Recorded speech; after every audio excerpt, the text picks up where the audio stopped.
ये दुनिया भरी पड़ी है ऐसे ऐसे महान राजाओं से जिन्होंने अपने अपने दौर में दुनिया को अपने कदमों में ला दिया।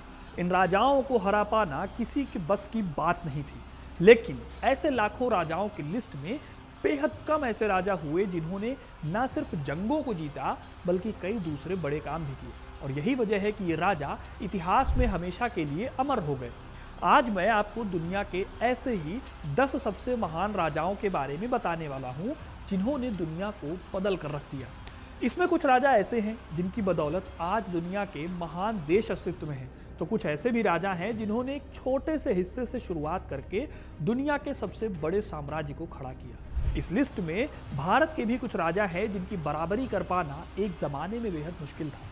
तो चलिए जानते हैं उन राजाओं की कहानी को जिनका नाम दुनिया के सबसे महान और सबसे ताकतवर राजाओं में अमर है, क्योंकि अपना इतिहास नहीं जानोगे तो खुद को कैसे पहचानोगे। इस लिस्ट में 10वें नंबर पर नाम आता है क्विन शी हुएंग का। ये चीन के पहले राजा थे। साल 259 बीसी से लेकर 210 ईसा पूर्व तक इन्होंने चाइना पर रूल किया। आज जो चीन आप देखते हैं उसे वो नक्शा देने का काम सबसे पहले इन्होंने ही किया था। क्विन शी हुएंग ने चीन को आगे बढ़ाने के लिए कई काम किए, जैसे कि उन्होंने चीन के सभी कबीलों को एक किया। उन्हें अच्छे से पता था कि बाहरी कबीले उनके देश पर कभी भी हमला कर सकते हैं, इसीलिए उन्होंने ही the Great Wall of China को बनवाना शुरू किया। यही नहीं, उनकी खतरनाक टेराकोटा सेना भी थी जो अपने राज्य के लिए कुछ भी कर सकती थी। इस तरह क्विन शी हुएंग ने चीन को एक करके इसे एक समृद्ध देश बनाने में मदद की। आप इसको ऐसे भी मान सकते हो कि जैसे हमारे देश में भारत में सबसे पहले चंद्रगुप्त मौर्य ने अपना साम्राज्य खड़ा किया था, वैसे ही क्विन शी हुएंग ने भी अपना चीनी साम्राज्य बनाया था। अब दोस्तों, आज 21वीं सदी है और महिलाएं कदम से कदम मिलाकर चल रही हैं, लेकिन पहले भी कई महिलाएं हुई हैं जिन्होंने बड़े बड़े काम किए। तो फिर इस लिस्ट में भी महिलाएं कैसे पीछे रह सकती हैं? इस लिस्ट में 9वें नंबर पर आता है नाम एक महिला रानी का। इस रानी का नाम है क्वीन कैथरीन। ये रूस की बेहद प्रसिद्ध रानी थी जिन्होंने साल 1729 से लेकर 1796 तक अपना शासन चलाया। कैथरीन ने हमेशा ही रूस को एक समृद्ध देश बनाने के लिए काम किया और शुरुआती दिनों से ही उन्होंने एजुकेशन, जस्टिस और देश की कल्चर की रक्षा करने पर जोर दिया। उन्होंने फ्रांस के वर्साय से भी ज्यादा बड़ा शहर बनाने की कोशिश की। एक तरह से रूस में आधुनिकता को बड़े पैमाने पर कैथरीन ने प्रमोट किया था। आज भी रशिया में उन्हें एक राष्ट्रीय गौरव के तौर पर देखा जाता है। दुनिया के तीनों बड़े धर्मों ईसाई, इस्लाम और हमारे सनातन हिंदू धर्म के राजाओं के नाम इस लिस्ट में हैं। तो इस्लाम को मानने वाले राजा का नाम आता है अगला, यानी 8वां नंबर, सुल्तान सुलेमान का। सुल्तान सुलेमान साल 1520 में गद्दी पर बैठते हैं, एक महान मुस्लिम साम्राज्य की गद्दी पर, जिसका नाम था ओटोमन साम्राज्य या फिर उस्मानिया सल्तनत।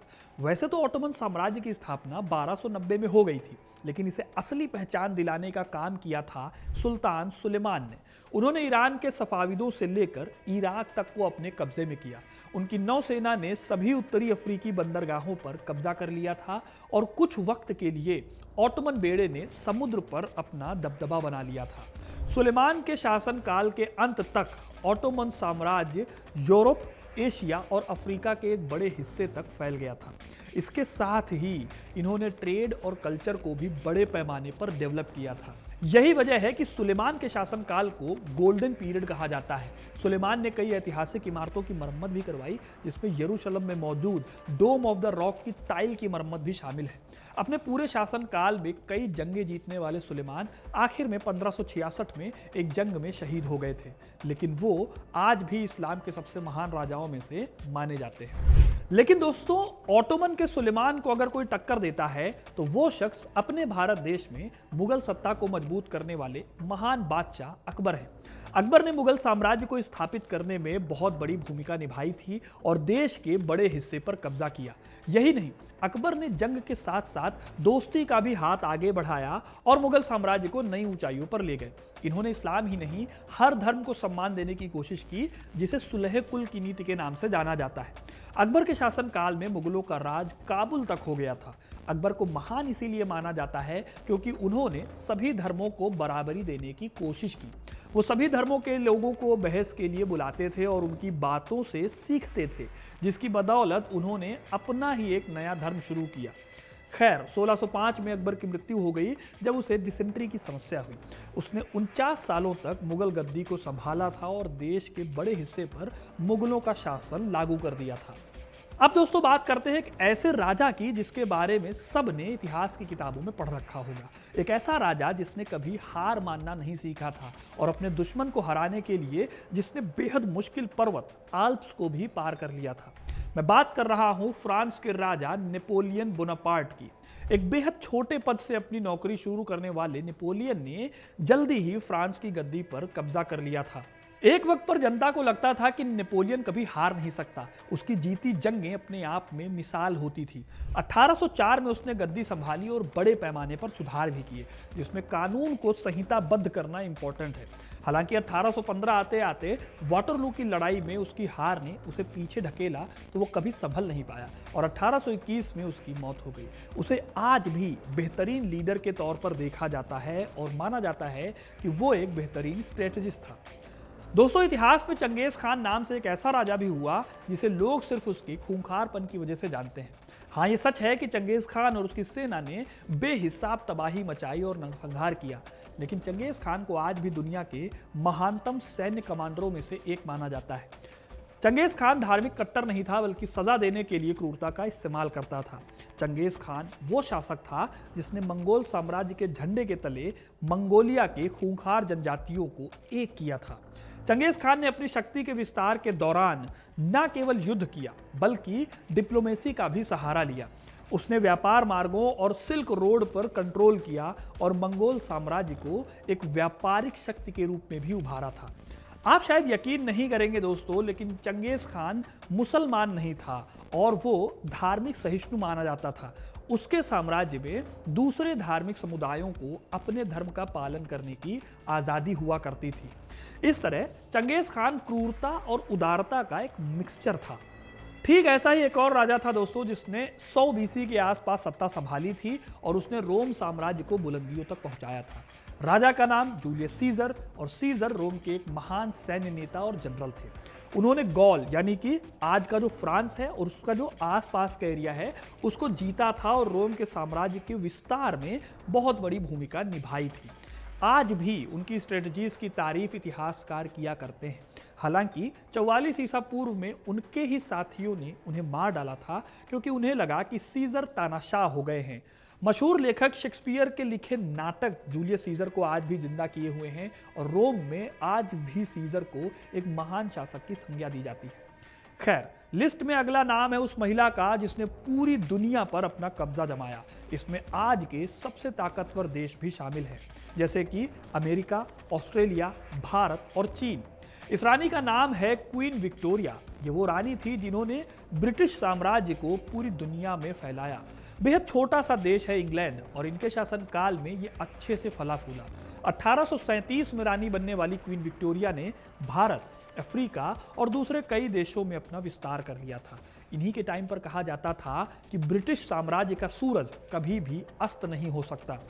क्वीन विक्टोरिया के टाइम पर इंग्लैंड ने इतनी तरक्की की कि उनके नाम पर विक्टोरियन युग का नाम रखा गया। 1876 में ब्रिटिश पीएम बेंजामिन डिज़राइली की पहल पर क्वीन विक्टोरिया को भारत की महारानी भी घोषित किया गया था। यह दौर सांस्कृतिक और सामाजिक परिवर्तन का दौर था।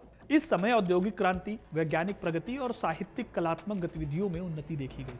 खैर, इसीलिए इंग्लैंड की सबसे महान रानियों में इनका नाम आता है और यह माना जाता है कि इन्हीं के राज में ईसाई धर्म का सबसे अधिक विस्तार हुआ और ये यूरोप से निकलकर अलग अलग महाद्वीपों तक पहुंचा। अब बढ़ा जाए दोस्तों हमारे देश की तरफ और लिस्ट के दूसरे राजा की तरफ। इनका नाम था अशोक द ग्रेट। साल 304 ईसा पूर्व में मगध की गद्दी संभालने वाले अशोक पहले गवर्नर थे और उसके बाद राजा बने। कहा जाता है कि अशोक पहले बहुत क्रूर हुआ करते थे। उन्होंने अपने भाइयों को मारकर सत्ता हासिल की थी, लेकिन फिर कलिंग के युद्ध में जब 1 लाख लोगों को अपने सामने अशोक ने मरते हुए देखा, जब उन्होंने अनाथ बच्चों को बिलखते हुए देखा, तब उन्हें लगा कि उन्हें हिंसा का त्याग कर देना चाहिए। यही वजह है कि कलिंग युद्ध के बाद अशोक ने हिंसा को त्याग दिया और धम्म का रास्ता अपनाया। अशोक ने दुनिया भर में बौद्ध धर्म को फैलाने की कोशिश की। उनके टाइम पर अफगानिस्तान तक मौर्य साम्राज्य फैल गया था। अशोक के पास एक बड़ी सेना थी, लेकिन फिर भी उसने हिंसा को दोबारा नहीं अपनाया। अब हम बढ़ते हैं इस लिस्ट में पहले नंबर पर मौजूद योद्धा की। दोस्तों, ये वो योद्धा था जिन्होंने पहली बार दुनिया को जीतने का ख्वाब दिखाया। मैसिडोनिया से आने वाले इस राजा का नाम था सिकंदर द ग्रेट। सिकंदर के कब्जे में आज का पूरा मिडिल ईस्ट, जिसमें Iran, Iraq, Israel, Lebanon, Saudi Arab जैसे देश हुआ करते थे। उसे जीतने का जुनून था, जिसके लिए वो 12 सालों तक घर से दूर रहकर 12,000 मील तक के क्षेत्र को अपनी बहादुरी से रौंद डाला था। चंगेज खान की तरह ही सिकंदर ने भी लाखों कत्ल किए। उसने अपनी 50,000 की सेना लेकर अपने दौर में दुनिया के सबसे बड़े एम्पायर को हराया था। सिकंदर पहला राजा था जिसके जीतने के जुनून से बड़े बड़े राजा डरते थे। वो ऐसा मिलिट्री जनरल था जिसने कभी हारना सीखा ही नहीं था। इसी के चलते सिर्फ 32 साल में उसने वो सब हासिल कर लिया जिसे कई राजा पूरी जिंदगी नहीं कर पाते। लेकिन 326 ईसा पूर्व में जब उसने भारत पर हमला किया तो पोरस से हार के बाद और ईस्टर्न इंडिया में बहुत बड़े एम्पायर यानी मगध साम्राज्य के चलते सिकंदर को वापस लौटना पड़ा। लेकिन सिकंदर ने अपने जीवन में जितनी लड़ाइयां लड़ी सारी जीती और आखिर में 322 ईसा पूर्व में उसकी मृत्यु हो गई। लेकिन सिकंदर की जीतों की वजह से ही हम उसके नाम के आगे सिकंदर महान लगाते हैं। तो दोस्तों, ये थे वो 10 राजा जिन्हें आज भी दुनिया में सबसे महान राजा माना जाता है। आपको इस लिस्ट में किस राजा की कमी लगती है, कमेंट करके जरूर बताइएगा। वीडियो को लाइक और शेयर करना ना भूलें और ऐसी इंटरेस्टिंग कहानियों के लिए, इतिहास से जुड़े रहने के लिए हिस्ट्री कनेक्ट को सब्सक्राइब जरूर करें। धन्यवाद।